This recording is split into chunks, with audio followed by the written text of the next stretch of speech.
Hey, this is John from Mr. Pokemon Guiders, and today I'll be bringing you part 1 of the Pokemon Red walkthrough. Me and my friend Steven decided to make this channel because we remembered whenever we were little kids playing Pokemon, like the original ones, blue, red, and yellow.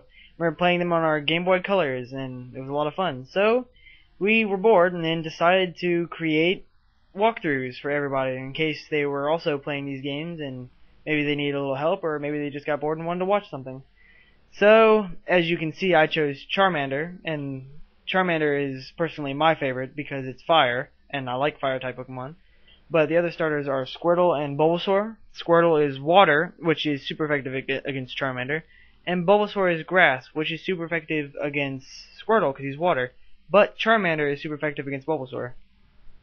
Yeah, and me and my friend Steven we both liked Charmander the best, so we had a little rock, paper, scissors contest to see who would get Charmander, and I won, so I get Charmander. He's not necessarily the best Pokemon, he's just my favorite, and he's not, the first gym is Rock and Ground, and Charmander is not really that good against Rock and Ground, because he's fire, and Ground, I think, in these games are super effective against fire, so it's not really a good choice for the first gym, but you can get other Pokemon like Butterfree, which is you catch a Caterpie and you evolve it to a Butterfree, and Butterfree can learn Confusion, which is a psychic move, which is actually pretty good against Rock and Ground, so Butterfree helps out a lot. And you can get Weedle, which evolves into a Beedrill, which is poison, and poison's not that bad either. So, I mean, one way or another, you're getting a Pokemon that can help you out a lot. And, as you can see, since I chose Charmander, my rival, which I named Steven because I thought that'd be appropriate, he chose Squirtle because Squirtle is super effective against Charmander, and this game likes putting Pokemon against you. So, obviously your rival has to get a Pokemon that's better than yours. But, yeah, if you didn't notice in the beginning, I stopped by my PC, which is the little computer in your room or at Pokemon Centers. I stopped by it and picked up a potion out of it, which, if you don't get it in the beginning, you can still get it whenever. And also, there's a potion right here in this tree.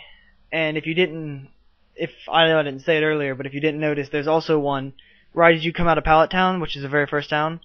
There's a guy that you can talk to, and he'll give you a free potion, because apparently he works at the Pokemart, but he's not there, so I don't really understand how that works. But yeah, right now I'm trying to catch me a Pidgey, which is flying, and they help out a lot, because flying is good against grass, which is one of the other gyms, and it's always good to have a balanced team, and flying really helps out. And also, eventually you can learn Fly, which helps you like fly around, and they can take you to cities you've been before. And it really helps, and you can teach Pidgey because it's a flying Pokemon.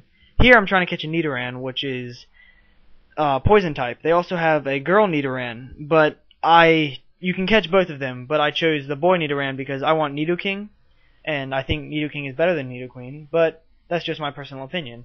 Yeah, once again, I'm going to heal my Pokemon because I really don't want them to die. Yeah, because if they do, I lose money, I'm pretty sure. But yeah, right now I think I'm going to catch some more Pokemon. I'm going into the Viridian Forest, which there you can catch bug Pokemon like Caterpie and Weedle and their evolved forms. And Pikachu, which is the first electric type Pokemon that you can get in the game. There, I got another Pokeball for free, which comes in handy. That Pokemon is Kakuna. In the wild, they only know Harden, so you can send out your weak Pokemon and fight them. But it's a lot easier if you just send out your weak Pokemon and send in your strong Pokemon. Which, the reason for that is called level grinding, because you send in your weak Pokemon, and then you switch them out with your stronger Pokemon. Your stronger Pokemon can kill the other Pokemon faster, so your strong Pokemon gets experience, and your weaker Pokemon gets half the experience of the total amount that you'd get from killing that one Pokemon. But, yeah, right now I think I'm just level grinding my Nidoran, which Nidoran evolves, I don't remember what level is it? 16, I'm pretty sure. It evolves into Nidorino, which eventually you can use a Moonstone, which you get in Mount Moon. You can use it on the Nidorino to get a Nidoking, which is what I want. Yeah, right here I actually found the level 5 Weedle, and I think the max level they can get in here is level 6. Yeah, level 6. But I've never seen a level 6 Weedle, so I just caught the level 5, which, I mean, it's not really uncommon to see a level 5 Weedle. Like, here I see another level 5 Weedle. But, I mean, the level 5 Weedle coming first was pretty handy because it's not like level 2 or anything where I have to work harder. It's level 5, so it's easier to gain levels. And once again, there's another Weedle. See, it's level 4, so if I wouldn't have caught the level 5s, I would have gotten stuck with the 4. And there's a Caterpie, which is the other bug Pokemon. Caterpie is a little bit harder to catch in Red, because in Red, Weedles are dominant, and you see Weedles everywhere. Weedles and Kakunas, you see them everywhere in this forest. And Caterpies don't really show up that much in Red, but in Blue, Caterpies are more dominant than Weedles, and it's pretty hard to find a Weedle, just like a Caterpie. And there's a Metapod, which is the evolved form of a Weedle, or a Caterpie. You can catch the Caterpie, which I like better because Caterpie is, you can fight with the Caterpie because it knows Tackle, and Tackle's attack move. But if you catch the Metapod, all it knows is Harden, and Harden gains your defense up, so it's not really useful for fighting with unless you level grind it. But also, if you catch a Caterpie instead of just catching the Metapod, the Caterpie goes into your Pokedex as you caught it, so you don't have to go back and, if you're trying to fill up your Pokedex, you don't have to like eventually go back and catch another Caterpie, and that just wastes more Pokeballs. Right here, I'm looking for a Pikachu, and I'm pretty sure you can catch them in the whole forest, right? You can catch them in the whole forest, but I've never really found one in the forest, so I don't really know. The only place I really know to catch them is in this little patch of area that I am at right now. You'll see it in a couple seconds. Right there, that patch of area is the only patch of grass, is the only really area that I know how to catch a Pikachu at. As you can see, I saw another Caterpie, and I haven't really seen one in a while that's over level 3 in Pokemon Red. So, I mean, I just caught the first level 3 I saw, because I haven't seen any stronger. But, yeah, this goes on for a while. I try to catch a Pikachu. I was really determined to catch a Pikachu in this one. And that's why we sped it up a little bit, because we don't want to just sit there for 20 minutes looking for a Pikachu. It wasn't that long. 20 minutes looking for a Pikachu. And it just takes up a long time. So we just run around here and try to catch a Pikachu and just run away from like every Pokemon I see. But yeah, back to the channel. As I said before, the reason we created this channel is because we remember playing Pokemon, and we know many people enjoy playing Pokemon because like Red and Blue I think sold like 8 million copies in the United States. Yeah, a little bit more than that, but that's a lot of people that play Pokemon. And I'm sure there's still people playing it, and this will maybe, I'm hoping that it'll help you in your playthrough. It'll help you see like where certain Pokemon you can catch are, and what our tactics are. Like I like putting my strongest Pokemon in the front, usually, unless I'm level grinding, because if I'm level grinding, I put my weakest in the front. It just saves hit points on my weakest Pokemon. But I like sending in my strongest Pokemon in the front because usually when I'm out, I'm trying to either catch Pokemon or defeat like trainers and stuff.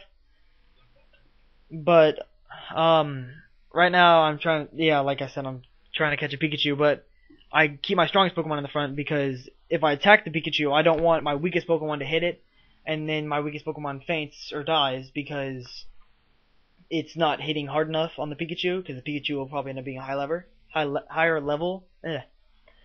And so I keep my strongest in there, which happens to be my Charmander, because that's the one I started off with, even though he's only level 7.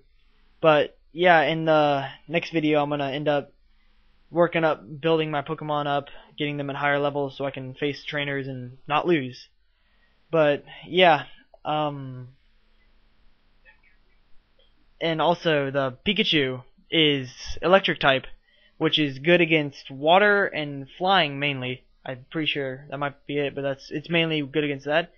And in my case, since I chose Charmander, Gary's first Pokemons are, he has a level 8 Pidgey and a level 9 Squirtle. Because since I chose Charmander, he chose Squirtle. And Pikachu, its first move that it learns is Thundershock, and it knows that most of the time as soon as you catch it. So Thundershock is really good against flying and water, obviously, as I said before, and it's a lot easier to defeat Gary when you have a Pikachu in your party. So I really want a Pikachu, and Electric is my favorite type other than Fire, and I want to be able to have a Pikachu because Pikachu is one of my favorite Pokemon. And Pikachu is good against the second gym, which is water, and once again, the electricity is good against water, and it helps out a lot when you have a Pikachu. Especially since I have Charmander, and if I go against the second gym with Charmander, I'll lose. So I have to get like some grass Pokemon or some electric Pokemon and stuff like that. Like my Butterfree is Bug, So it can learn Psychic, which is good against, it's alright against water, except the second gym, her second one I think is water and Psychic. So Psychic isn't really that good, but you can use like Poison Power to make it so what was it? Starmie I think is her second Pokemon. The Starmie gets dealt damage every single turn. Or you can put it to sleep so it can't attack you, but Pokemon do eventually wake up on their own. You don't have to use an Awakening, I think is the item. And I'm pretty sure there's an Awakening in this. No, it's an Antidote. There's an Antidote also in the Viridian Forest, which in the next video I'll be going through Viridian. I think I'll probably end up going through Viridian Forest maybe, and I'll show you where all the items are and the trainers and all that stuff. But yeah, I'm still trying to catch that darn Pikachu. It usually doesn't take me this long. Usually I catch a Pikachu pretty fast, but it took me a long time to catch a Pikachu in this video, and it was a pain in the butt. And every time I saw a Kakuna, I saw a little bit of yellow, and I was freaking out, and then I realized that it was a Kakuna and not a Pikachu, and it really made me angry. But yeah, eventually I do catch a Pikachu, and it is actually a pretty decent level, and Pikachu actually is pretty good against most Pokemon that are in this general area, which I can go out and face it against some Pidgeys, which it'll defeat in about 2 seconds. But it's good against most Pokemon, and I can just level them up pretty fast, which I need for Gary. I can use him against Gary and everybody else. And also, Pikachu does not learn just electric moves. So like the first gym I know is Rock and Ground. Ground is super effective against electric, but if you have your Pikachu left, all hope is not lost, because Pikachu does know like Quick Attack and Tackle, or Quick Attack and I think Quick Attack and Slam it learns at pretty low levels. And they're not very good because they're rock Pokemon, and rock Pokemon are normal type moves are not very strong against rock Pokemon, but they still do some damage because Pikachu is electric, and electric does not affect. Hey, there's my Pikachu. That made me. I was freaking out whenever I finally found the Pikachu, and I was hoping I didn't kill it. Yeah, I was yelling Pikachu for 2 minutes. But yeah, there I got it down into the yellow, and I was determined to catch it, so I didn't want to hit it another time because I really didn't want to spend that much time. So I just ran out, and I think I'm running back to the Pokemon Center because most of my Pokemon are hurt because I got them weak and then caught them, so I have to heal them up. And that's pretty much the rest of the video. I'm going to be just leveling up my Pokemon. I think I level up my Nidoran a little bit. I'm not sure if he levels up, but I do get some experience on him. Like right here, I'm facing a Rattata. Pretty sure I switch out, put in my Charmander and defeat it because my Charmander is stronger. And I just level up my Nidoran, and then eventually I put my Pikachu in the front. I think I faced like one Pokemon, that's about it. And I'm just gonna, once again, I think I said this already, but next episode I am going to be leveling up my Pikachu more, because Pikachu is a lot of help in the game. Along with Nidoran and Charmander, you do need to, your starter Pokemon, you definitely need to keep it up and make sure that he's a good level, because they help a lot. And yeah, back to the level grinding thing. The reason for level grinding is so your team is not like I don't have a level 20 Charmander and a level 3 Pikachu. I mean, you want to have a team that's well rounded. See, like right here, I throw my Pikachu just to finish him off because my Nidoran was about to faint. Alright, well, the video is about to be over, so I'll talk to you guys in the next video. This is John from Mr. Pokemon Guiders, and see ya.